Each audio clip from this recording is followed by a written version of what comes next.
Welcome back to our channel. So IPS Udaya Krishna Reddy case ఇంకా ఒక కొలిక్కి రానేలేదు.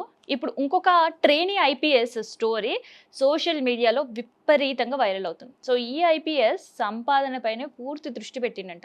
ఏకంగా హవాలా డబ్బులతో కూడా లంచం తీసుకోవచ్చు అని ఉండే సీనియర్స్లో కూడా నేర్పించే పరిస్థితి. ఇంతకీ ఐపీఎస్ కథ ఎక్కడ? ఎంత లంచం తీసుకున్నాడు? అండ్ ఈ ఘటన ఎక్కడ జరిగింది?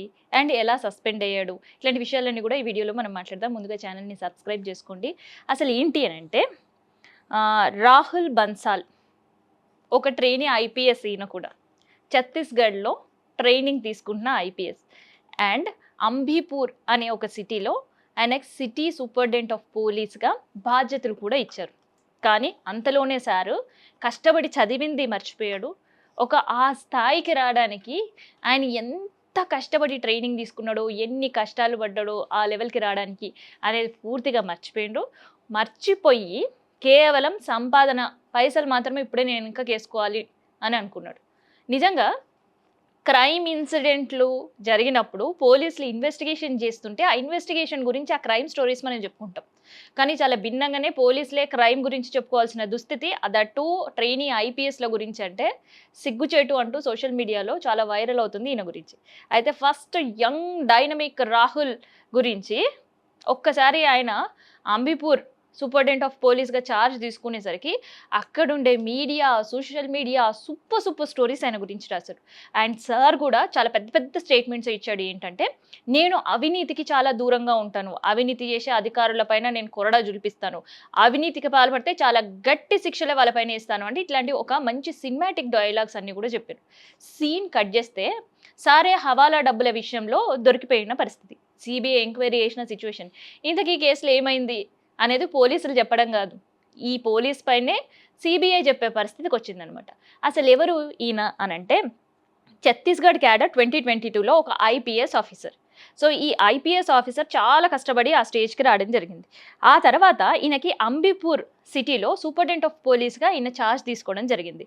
అయితే తాను చెడి మిగతా వాళ్ళందరినీ చర్చింది, లేదంటే మేషగాడిదని కూసేగాడిది చెడగొట్టింది. ఇట్లాంటి సామెతలు ఏవేవో ఉంటాయి గదా!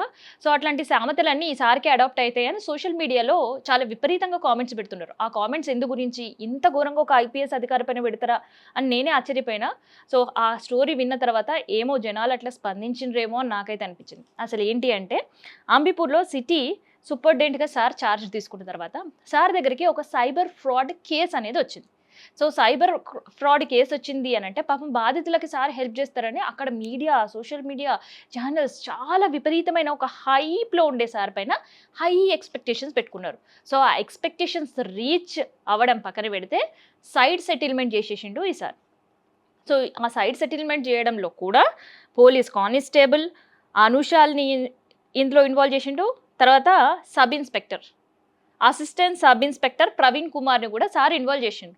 సో వీళ్ళు ముగ్గురు కలిపి ₹1,00,00,000 ఒక టెండర్ పెట్టినారు. టెండర్ పెట్టడం కాదు, మే నెలలో 2 దఫాలుగా 50 లక్షలు వీళ్ళ అకౌంట్లో కూడా ట్రాన్స్ఫర్ చేయించుకున్నారు. అయితే డైరెక్ట్గా ట్రాన్స్ఫర్ చేసుకుంటే ఈ కేసు సంబంధించి ఎప్పుడైనా మళ్ళీ తవ్వి బయటపడితే డబ్బులు ఇచ్చినట్టు బయటపడతారని చెప్పేసి హవాలా డబ్బుల్ని వీళ్ళ అకౌంట్లో ట్రాన్స్ఫర్ చేసుకొని అసలు ఎవ్వరికీ తెలియకుండా ఎలాంటి ఎవిడెన్స్ లేవు తూచ్ అని చెప్పాలని అనుకున్నారు.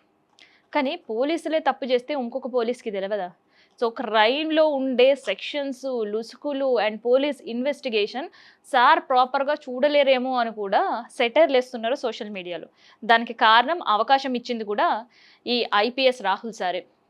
ఎందుకు అనంటే డబ్బులైతే హవాలా త్రూ ట్రాన్స్ఫర్ చేసుకున్నారు కానీ సార్ ఎవరైతే సదరు క్రిమినల్‌తో మాట్లాడినా ఆడియో రికార్డుల గురించి మర్చిపోయారు. వాట్సాప్ చాట్ గురించి మొత్తానే మర్చిపోయిండ్రు. సో ఇట్లాంటి డిజిటల్ ఎవిడెన్స్‌లన్నీ కూడా సార్ పైన అలిగేషన్స్, డౌట్స్ వచ్చేసరికి చాలా రోజుల నుంచి ఈ కేసు పెండింగ్‌లో ఉండేసరికి డౌట్ సీబీఐ ఎంట్రీ ఇచ్చింది. సో సీబీఐ ఎంట్రీ ఇచ్చిన తర్వాత ఒకదాని తర్వాత ఒకటి, ఒకదాని తర్వాత ఒకటి సార్ విషయాలన్నీ కూడా లంచానికి సంబంధించి బయటపడడం స్టార్ట్ అయింది. సో ఈ ఒక్క కేసులోనే ₹1,00,00,000 పుచ్చుకున్న సారు మిగతా ఎన్ని కోట్లు వెనకాల వేసుకున్నాడు అనే విషయంలో కూడా సిబిఐ ఆరా తీస్తుంది. అయితే ఈ ఫస్ట్ ₹1,00,00,000 సంబంధించిన లంచానికి సంబంధించిన పూర్తి ఎవిడెన్స్ కలెక్ట్ చేసుకొని అది కరెక్టా కాదా అని చెక్ చేసుకున్న తర్వాత ఛత్తీస్గఢ్ సంబంధించిన డీజీపీ అధికారికి ఈయన పైన వెంటనే చర్యలు తీసుకోవాలి అంటూ కూడా సిబిఐ కోర్టు ఆదేశాలు జారీ చేసింది. ఇంకేమైంది, సారు పోస్ట్ ఊస్ట్ అయ్యి సీట్లో కూర్చొని క్రైమ్ సీన్ ఏం జరుగుతుందో అని చూడాల్సిన అధికారి కాస్త ఆ జైలు గోడల వెనక వెళ్ళిపోయిన పరిస్థితి. అండ్ ఈ సార్ చిట్టా అవినీతి ఎట్లా ఉంది అనేది సిబిఐ ఇన్వెస్టిగేషన్ చేసే దుస్థితి తెచ్చుకున్నారనమాట. సో ఒకరేమో కామ పిచాచిలా మారి అమ్మాయిలను ఏడ్పిస్తూ వేధిస్తూ జైలు గోడల మధ్య ఉండి దానికి సంబంధించిన కేసు ఇన్వెస్టిగేషన్ అవుతుంటే ఈ 2 రాష్ట్రాల్లో సెన్సేషన్గా మారిన ఉదయకృష్ణారెడ్డి కేసు ఇంకా మర్చిపోకముందే ఛత్తీస్గఢ్లో ఇంకొక యంగ్ ఐపీఎస్ సంబంధించిన కేసు ఇది. సో ఇట్లా ఐపీఎస్లు వరుసగా క్రైమ్స్ చేస్తూ దొరకడంతో పోలీసుల పైన ప్రజలకు ఉండే గౌరవం పోయి క్రైమ్ ఎలా చేయాలి అనేది పోలీసులే చేసి చూపిస్తున్నారు అని సెటైరికల్గా కూడా కామెంట్స్ పెడుతున్నారు. సో ఈ వార్త విన్న తర్వాత మీకేమనిపించింది అనేది కూడా కామెంట్ రూపంలో తెలియజేయండి.